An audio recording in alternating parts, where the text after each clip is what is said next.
And now for a Next News special report. Tonight we uncover the startling truth behind the Mar-A-Lago raid by the FBI.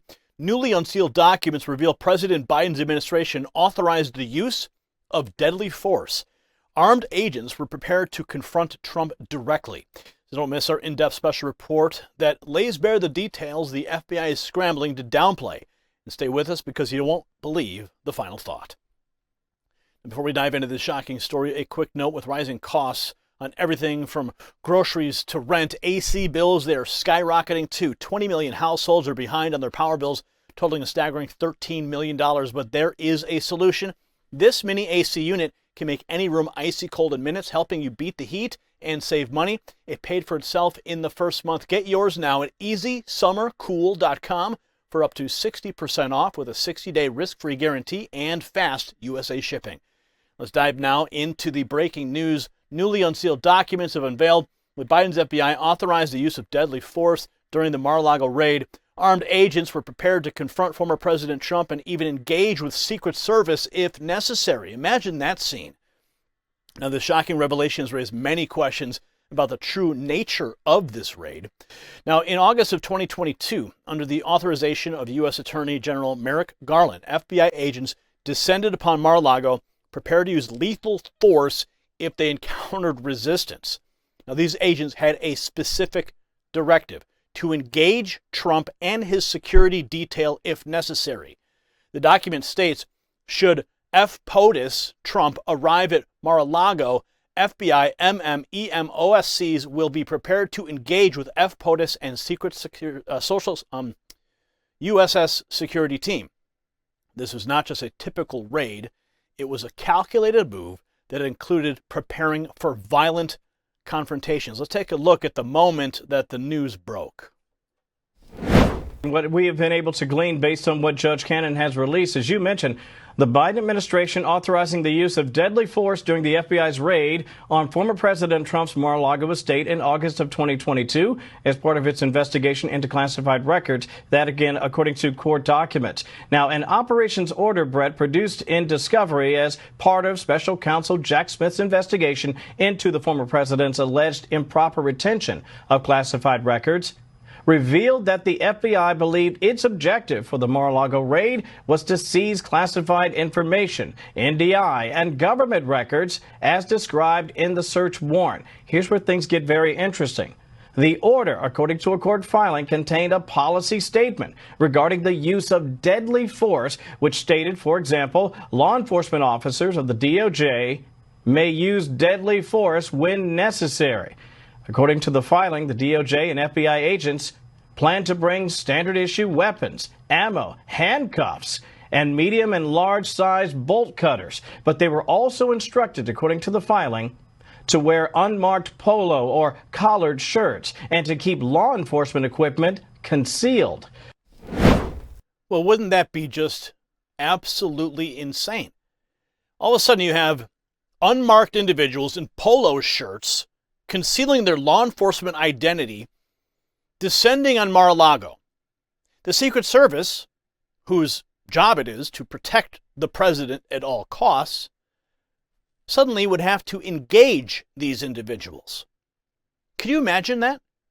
Unbeknownst to them, these are FBI agents drawing down on Secret Service, protecting their asset, President Trump.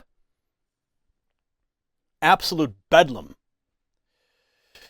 Now, FBI agents were even instructed to pick the locks at Mar-a-Lago if necessary, showing the lengths to which they were prepared to go.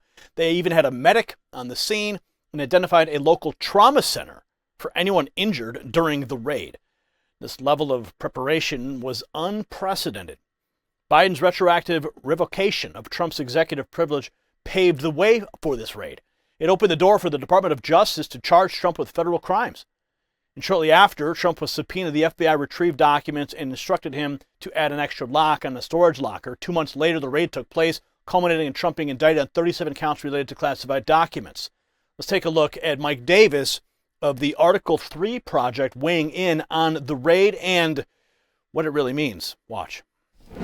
No question that President Biden orchestrated this raid on President Trump to go get those declassified Crossfire Hurricane presidential records that are so damning to Obama, to Biden, to Hillary, to the AG, to the FBI director, James Comey, to the CIA, to the DNI.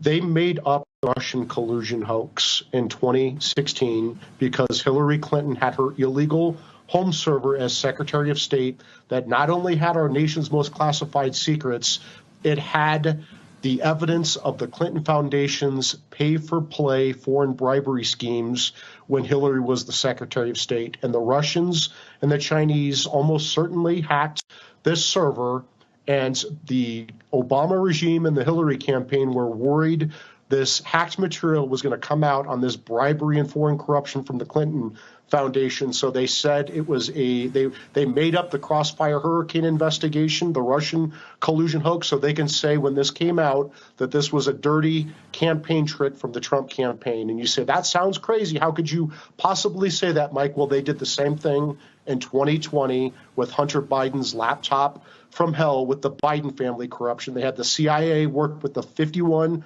former intel officials to say it had all the hallmarks of a Russian disinformation campaign. They deplatformed the New York Post, America's oldest newspaper. Trump declassified the Crossfire Hurricane records via presidential memo the day before he left office. The FBI, the intel agency, said you can't release these public. Now, Trump responded to the revelations, stating on Truth Social, "Wow, I just came out of the Biden witch hunt trial in Manhattan, the icebox, and was shown reports that crooked Joe Biden's DOJ in their illegal and unconstitutional raid of Mar-A-Lago authorized the FBI to use deadly, lethal force. Now we know for sure that Joe Biden is a serious threat to democracy. He is mentally unfit to hold office, 25th Amendment." Meanwhile, the FBI is attempting damage control, claiming that the authorization of deadly force was just standard protocol. Former FBI Director James Comey, he expressed his concerns on MSNBC, stating, "I don't care how you feel about Joe Biden, you must vote for him to prevent Trump from targeting the Justice Department and FBI in his second term." Here's what Comey said.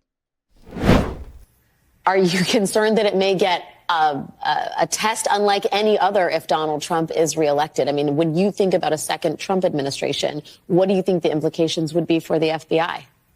Oh, serious, for the Justice Department and the FBI, because Trump is coming for those institutions. He knows their power, and I think he has regrets that he didn't work hard enough to corrupt them last time. So he's coming for them, and that's a danger for all Americans. He's going to put people in positions in those organizations. He didn't have all-stars the last time. He'll have the bottom of the barrel this time, but people who will want to do his will, and that should worry every American. This election matters. Because of a reason like that, people have to participate. You cannot sit on the sideline. I don't care how you feel about Joe Biden, you must vote for him because the consequences on the other side are too severe. Now, if you recall, Merrick Garland personally approved the raid, which included the deadly force directive. He stated law enforcement officers of the Department of Justice may use deadly force only when necessary. The FBI emphasized that this is standard procedure and that the president has no input on these operational plans. Let's go back to that moment. There are, however, certain points I want you to know. First, I personally approved the decision to seek a search warrant in this matter. Second, the department does not take such a decision lightly. If you got value from this report, tap subscribe. It's time for my final thought. The Mar-A-Lago raid reveals a very dark chapter in our nation's history. Under orders from Attorney General Garland and FBI Director Wray, the FBI was prepared for deadly confrontation, targeting a former president. This wasn't just a raid. It feels more like an attempted political assassination. Such actions threaten the very foundation of our republic, and we must remain vigilant, demanding accountability and transparency to protect our republic from becoming a tool for political vendettas. Congratulations, you made it to the end of the video. Now keep up your quest for truth with this next news report. And If you found our channel enlightening, join the millions who agree with you. Tap subscribe. Thank you for watching the Next News Network.